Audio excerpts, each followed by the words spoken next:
नमस्कार, आप सभी का बहुत बहुत स्वागत है। मैं हूं नमन परसाई और आज हम पढ़ने वाले हैं मध्य प्रदेश के प्रमुख साहित्यकार। ये हमारा पार्ट 2 है।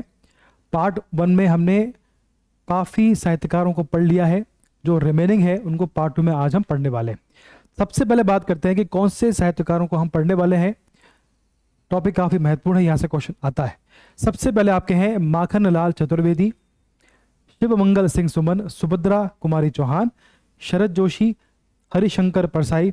अगले आपके हैं गजानन माधव मुक्ति बोध। फिर आपके हैं बाल कृष्ण शर्मा नवीन, भवानी प्रसाद मिश्र, एक और है मुल्ला रामोजी। तो इनकी जो मुख्य मुख्य रचनाएं हैं जो एग्जाम में पूछी गई हैं या जिनके आने की संभावना है, उनको आज हम डिस्कस करने वाले हैं। तो सबसे पहले आपके आ रहे हैं माखन लाल चतुर्वेदी जी। 1889 में 1889 में इनका जन्म हुआ बाबई में। कहां पर? बाबई में। 1889 में 1889 में इनका जन्म हुआ था बाबई में। ठीक, बाबई में इनका जन्म हुआ। ठीक है, बाबई में। हाँ, अब जो बाबई है इसका नाम हो गया है माखन नगर। इनके नाम से माखन नगर इसे कहा जाने लगा है और खंडवा से भी इनका संबंध है। ठीक, तो ये 89 में 89 में इनका जन्म हुआ बाबई में और उसे वर्तमान में माखन नगर इसे कहा जाता है। अब इनकी जो रचना है वो देखें आप। इनकी रचना काफ़ी फेमस है, काफ़ी महत्वपूर्ण है। क्वेश्चन बनता है हिम किरीटनी, हिम तरंगिनी, साहित्य देवता, कृष्ण अर्जुन युद्ध, ये इनके फेमस है। और साहित्य देवता है ना, शुरुआत से पढ़ते हैं। सबसे इनकी पहली है हिम किरीटिनी, हिम किरीटिनी, हिम तरंगिनी, युग चरण, समर्पण, वनवासी, पांव पांव अमीर इरादे, बहुत महत्वपूर्ण है। गरीब इरादे, ये पूछा गया है, गरीब इरादे किसकी है। ठीक, तो हिम किरीटनी, हिम तरंगिनी, साहित्य देवता, और क्या है, युग चरण, समर्पण, वनवासी, और पांव पांव अमीर इरादे, गरीब इरादे। और अगला है आपका कृष्ण अर्जुन युद्ध। ये बहुत महत्वपूर्ण है, ये पूछा जाता है कृष्ण अर्जुन युद्ध किसकी रचना है। तो आंसर क्या होगा आपका? माखन लाल चतुर्वेदी। साहित्य देवता भी बहुत महत्वपूर्ण है, क्वेश्चन पूछा जाता है।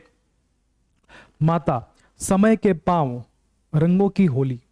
ठीक है, हिम किरीटनी, हिम तरंगिनी, साहित्य देवता, वनवासी, युग चरण, समर्पण, कृष्ण अर्जुन युद्ध, समय के पांव, रंगों की होली और माता। ठीक, इनके बारे में इतना फैक्ट पर्याप्त है। आगे बढ़ते हैं, बार बार रिवाइज करिए, आपको याद हो जाएगा।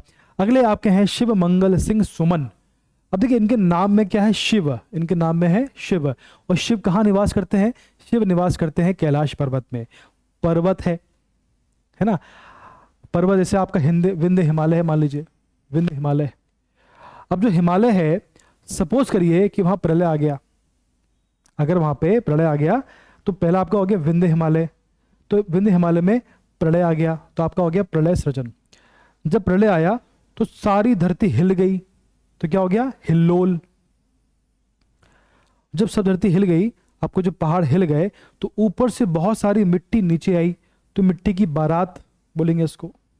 ठीक है भाई, विंध्य हिमालय में प्रलय आया, प्रलय सृजन हुआ, सब कुछ हिल गया, हिल्लोल हो गया। उसके बाद सारी मिट्टी नीचे आई तो मिट्टी की बारात हो गई। इसके बाद में सबने जीवन के गान किए और सबको, जब मिट्टी के बारात नीचे आई, पूरा जब सब कुछ हिल गया, तो सबको अपने जीवन का मोल, अब जीवन में युग का मोल मालूम पड़ा, इस युग का क्या मोल है। ठीक, तो विंध्य हिमालय, प्रलय सृजन, हिल्लोल, मिट्टी की बारात, जीवन के गान, युग का मोल। और जब सबको देखा तो भगवान पर विश्वास बढ़ता ही गया, लेकिन पर आंखें नहीं भरी। ठीक, विश्वास बढ़ता ही गया लेकिन आंखें नहीं भरी। इस प्रकार से आपको उसको लिंक करना है। अगर आपने इसको इमेजिन किया कि भाई एक हिमालय पर प्रलय आया हुआ है, सब कुछ हिल गया है, मिट्टी की बारात नीचे आ रही है ना, और आपका जो जीवन के गान हो रहा है, युग का मोल मालूम पड़ गया और इतना विश्वास बढ़ गया कि आंखें नहीं भरी। इस प्रकार से आपको उसको लिंक करके पढ़ना है। ठीक है, तो हमने पढ़ लिया है शिव मंगल सिंह सुमन, ध्यान रहेगा आपको। चलो आगे बढ़ते हैं। अगला है सुभद्रा कुमारी चौहान। अब अगला है सुभद्रा कुमारी चौहान, इनके बारे में जो बेसिक फैक्ट है उनको हम छोड़ रहे हैं, सिर्फ उनकी जो रचना है उसको पढ़ रहे हैं जो आप पे काम की है। या अगर आप देखें तो देखिए प्रयाग यूपी में 1904 में इनका जन्म हुआ था, और 1900 और इनका जो हुआ था, और लक्ष्मण सिंह से इनका विवाह हुआ था। इनका जन्म यूपी में हुआ था और 1904 में, सॉरी मतलब 1904 में इनका विवाह हुआ था लक्ष्मण सिंह से, ठीक है। और 19 ये जो खंडवा से थे, मतलब इनका जन्म यूपी के प्रयाग में हुआ, और 1904 में इनका जो विवाह है वो खंडवा के लक्ष्मण सिंह से हुआ, और वह खंडवा के थे इसी इनको, और इनकी मृत्यु जो है, इनकी मृत्यु 1948 में हो गई थी, ठीक। इतना पर्याप्त है इनके बारे में। अब जो इनकी रचना है उसको देखें आप, मुकुल त्रिधारा, और देखें आप एक मिनट, मुकुल त्रिधारा है ना, मुकुल त्रिधारा, बिखरे मोती, सीधे साधे चित्र, सभा के खेल, ठीक है। मुकुल त्रिधारा, बिखरे मोती, सब सीधे साधे चित्र, सभा के खेल, और आपका अगला है वीरों का कैसा हो बसंत, झांसी की रानी, और उन्मादिनी। ये इनकी मुख्य मुख्य रचना है, ठीक है। इनमें से देखें आप, मुकुल त्रिधारा, बिखरे मोती, और वीरों का कैसा हो बसंत, और झांसी की रानी, ये इनकी बहुत ही महत्वपूर्ण रचना है। ये कई बार एग्जाम में पूछी गई है, तो आगे भी आने की संभावना है, ठीक। तो सुभद्रा कुमारी चौहान, ध्यान रहेगा आपको। चलो आगे बढ़ते हैं, बार बार सुनिए और रिवाइज करिए। अब देखो अगला है शरद जोशी। तो जो शरद जोशी है, इनका संबंध मेरे ख्याल से उज्जैन से इनका संबंध है। 1931 में इनका जन्म हुआ था, और 1951 में पद्मश्री इन्हें प्राप्त हुआ है, ठीक है। 1951 में उज्जैन से इनका संबंध है, ठीक है। चलो अब इनके बारे में देखो आप, तो ध्यान रखना उज्जैन से इनका संबंध है, उज्जैन से क्वेश्चन ही पूछा जाता है कि उज्जैन से इनका संबंध है। तो शरद जोशी, इनकी जो रचना काफी ऊटपटांग है, जैसे जीप पर सवार इल्लिया है ना, गधों का जीप पर सवार इल्लिया, राह किनारे बैठ, यथासंभव, दूसरी सतह परिक्रमा, फिर किसी बहाने, अंधों का हाथी, एक था गधा, मैं और केवल मैं, और मैं, इस प्रकार से रचना, ठीक है। दोबारा देखते हैं, जीप पर सवार इल्लिया इनकी बहुत महत्वपूर्ण रचना है, काफी इंपॉर्टेंट है। इसके बाद दूसरी सतह काफी महत्वपूर्ण है, परिक्रमा काफी महत्वपूर्ण है, और अंधों का हाथी, फिर किसी बहाने, एक था गधा, ये इनकी मुख्य मुख्य रचनाएं हैं, ठीक। तो शरद जोशी, उज्जैन, 1951 पद्मश्री, और ये इनकी रचना आपके सामने है। बार बार रिवाइज करेंगे तो आपको ध्यान हो जाएगा, ठीक। चलो आगे बढ़ते हैं। अब आपके हैं हरिशंकर परसाई। 1924 में होशंगाबाद के जमानी में इनका जन्म होता है, ठीक है। क्वेश्चन पूछा जाता है कि इनका जो हरिशंकर परसाई, इनका जन्म कहाँ होता है, तो होशंगाबाद के जमानी में 1924 में इनका जन्म हुआ, ध्यान रहेगा आपको। चलो आगे बढ़ते हैं। तो बेसिकली इनका संबंध जो है वो होशंगाबाद यानी कि नर्मदापुरम से इनका संबंध है ना। इनका संबंध जो है नर्मदापुरम से इनका संबंध है, तो उसको आपको ध्यान रखना है। नर्मदापुरम के जमानी से, कभी भी अगर जमानी से किसका संबंध है, जमानी से इनका संबंध है, ये आपको विशेष रूप से ध्यान रखना है। अब देखो इनकी जो रचना है, रानी नागफनी की कहानी, तट की खोज, है ना, रानी नागफनी की कहानी। अगला आपका है तट की खोज, भूत के पांव पीछे, भूत के पांव पीछे, शिकायत मुझे भी है, विकलांग श्रद्धा का दौर, है ना, विकलांग श्रद्धा का दौर, हंसते हैं रोते हैं, तब की बात और थी, ठिठुरता हुआ गणतंत्र। क्या है, ठिठुरता हुआ गणतंत्र, ध्यान रहेगा आपको। अब इनकी जो मुख्य रचना है वो है रानी नागफनी की कहानी, तट की खोज, ठिठुरता हुआ गणतंत्र, शिकायत मुझे भी है, और कौन सी है, भूत के पांव पीछे, और विकलांग श्रद्धा का दौर, हंसते हैं रोते हैं। ये इनकी मुख्य मुख्य रचना है ना, ये इनकी काफी फेमस है, तो क्वेश्चन यहां से आने की संभावना है। चलो पढ़ते हैं अगला। अब देखो आप, अगला आपका है गजानन माधव मुक्ति बोध। अब इनको देखें आप कि ये जो मुक्ति बोध है, इनकी रचना काफी फेमस है, इनको जो रचना है काफी फेमस हुई है, बहुत ही फेमस है ये, इनसे क्वेश्चन बन जाता है ना, इसको आपको याद रखना है। अब देखो क्या है, चांद का मुंह टेढ़ा, क्या है, चांद का मुंह टेढ़ा, नए निबंध,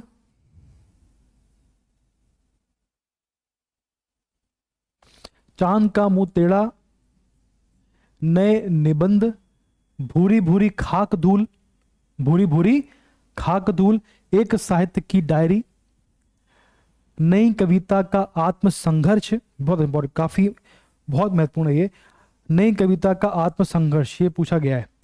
नए साहित्य का सौंदर्य शास्त्र, ठीक है, भारत इतिहास और संस्कृति। देखो इनमें चांद का मुंह टेढ़ा तो बहुत ही महत्वपूर्ण है, ये कई बार पूछा गया है, कई बार पूछा गया है, ये कई एग्जाम में पूछा गया है, ठीक। तो चांद का मुंह टेढ़ा, नए निबंध भी काफी महत्वपूर्ण है। इसके बाद देखें आप, भूरी भूरी खाक धूल भी काफी, ठीक। तो 1, 2 और इस साहित्य की डायरी, ये भी महत्वपूर्ण है, ठीक है। तो ये आपके सामने हमने पढ़ लिया है, मुक्तिबोध। चलो आगे बढ़ते हैं। अब देखो क्या है, अब है आपकी बाल कृष्ण शर्मा नवीन, बाल कृष्ण शर्मा नवीन, ठीक है। इनका एमपी से, इनका जो जन्म है वो एमपी के शाहजहांपुर में हुआ था, उनसे इनका संबंध है। तो उनका बाल कृष्ण शर्मा नवीन इनको बोला जाता है, नवीन इनकी छाप है ना, नवीन। अब देखो इनके बारे में देखो आप, इनकी रचना देखो बहुत अच्छी है। कुमकुम रश्मि रेखा अपलक उन्माद उर्मिला, सॉरी, कुमकुम रश्मि रेखा है ना, उसके बाद अपलक उर्मिला, हम विश्वाई जन्म के, कुंवासी प्राणार्पण, ठीक। तो कुमकुम रश्मि रेखा अपलक विनोबा स्तवन, स्तवन उर्मिला, कुमकुम रश्मि रेखा, कुमकुम रश्मि रेखा अपलक उर्मिला, हम विश्वाई जन्म के और कुंवासी प्राणार्पण, ये इनकी मुख्य मुख्य रचना है, ठीक।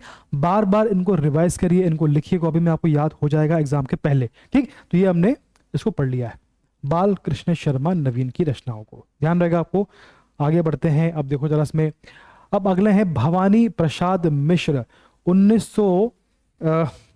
1914 में होशंगाबाद में ही इनका जन्म हुआ है, होशंगाबाद में ही इनका जन्म हुआ है, भवानी प्रसाद मिश्र का 1914 में होशंगाबाद में, टिगरिया में इनका जो जन्म हुआ था वो होशंगाबाद के टिगरिया में हुआ था, ध्यान रहेगा आपको, टिगरिया है ना। चलो नर्मदापुरम बोलते हैं उसको आपको। चलो इनको जो रचना है बहुत फेमस रचना इनकी है, गीत फरोश, गीत फरोश, चकित है दुख, अंधेरी कविताएं, गांधी पंचशक्ति, सतपुड़ा के घने जंगल, ये पूछा गया है। सतपुड़ा के घने जंगल बहुत महत्वपूर्ण है, ये बहुत महत्वपूर्ण है। गीत फरोश बहुत महत्वपूर्ण है, गीत फरोश, चकित है दुख, अंधेरी कविताएं और सतपुड़ा के घने जंगल, बुनी हुई रस्सी, ये बहुत महत्वपूर्ण है, ठीक। तो बुनी हुई रस्सी, सतपुड़ा के घने जंगल, गांधी पंचशक्ति, अंधेरी कविताएं, गीत फरोश और चकित है दुख, ये इनकी मुख्य मुख्य रचनाएं हैं। आगे बढ़ते हैं, देखें जरा इसमें और।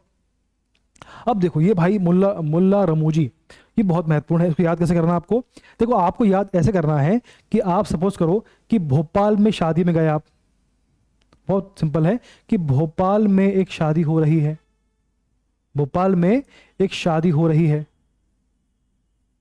अब शादी की तारीख भी होती है, ठीक है, शादी की तारीख, शादी एक औरत जात से हो रही है। फिर शादी किससे होती है, आप शादी करोगे इससे करोगे, औरत जात से करोगे, ठीक है। और इसके बाद में और भी है, जैसे देखेंगे आप, औरत जात। अब औरत ने शादी के लिए गुलाबी कलर के कपड़े पहने हुए हैं, गुलाबी कपड़े पहने हुए है ना। और देखें आप, जो बारात आई है वो मुसाफिर खाने में रुकी है, और जो मुसाफिर खाना है बहुत ही गंदा है, वहाँ बहुत सारी गाय भैंस बधी हुई है। क्या है, बहुत सारी गाय भैंस वहाँ बधी हुई है। अब देखो आप याद कैसे करना है। जो इनकी रचना है, सबसे पहली रचना है इनकी शादी, ठीक। उसके बाद मशहेरे भोपाल, तो अगली है आपकी मशहेरे भोपाल। फिर अगली है तारीख, फिर अगली है औरत जात, फिर है गुलाबी उर्दू, फिर है मुसाफिर खाना, लाठी और भैंस, ये इनकी मुख्य मुख्य रचना है। तो आपको याद करना है कि आप शादी में, किसी शादी में जा रहे हो, भोपाल में शादी है, मुसाफिर खाना, तारीख, औरत जात, आपको आपस में लिंक करते चलना है, ठीक। तो शादी की तारीख है, शादी औरत जात से है ना, उसका नाम अंगूरा है, उसने गुलाबी कलर कपड़े पहने, गुलाबी उर्दू हो गया। मुसाफिर खाना में सब रुके हैं, लाठी और भैंस, बहुत सारी आसपास बहुत सारी तबेला है, वहाँ बहुत सारी भैंस है, लाठी है, तो लाठी और भैंस। सुबह की लताफलत, सुबह से उठ के बहुत परेशान हो गए, तो सुबह की लताफलत, रमूजी जिंदगी और शायरी जैग। ठीक, शादी, तारीख, औरत जात, अंगूरा, गुलाबी उर्दू, मुसाफिर खाना, लाठी और भैंस, सुबह की लताफलत, रमूजी जिंदगी, शायरी जेग और मशहिरे भोपाल, ये इनकी मुख्य मुख्य रचनाएं। ठीक, अगर आपने कहानी बनाकर याद किया तो आप कभी इसको भूल नहीं पाओगे, क्वेश्चन आपका गलत होगा ही नहीं। ठीक, तो आज हमने जो मुख्य मुख्य साहित्यकार उनको पढ़ लिया है। इसके बाद में जो और टॉपिक है उनको पढ़ेंगे। एग्जाम के पहले मेरा प्रयास है कि जो मेन टॉपिक है उनको कवर किया जाए ताकि आपके अच्छा स्कोर आप कर पाए। धन्यवाद, बेस्ट ऑफ लक, पढ़ते रहिए और मेहनत करते रहिए।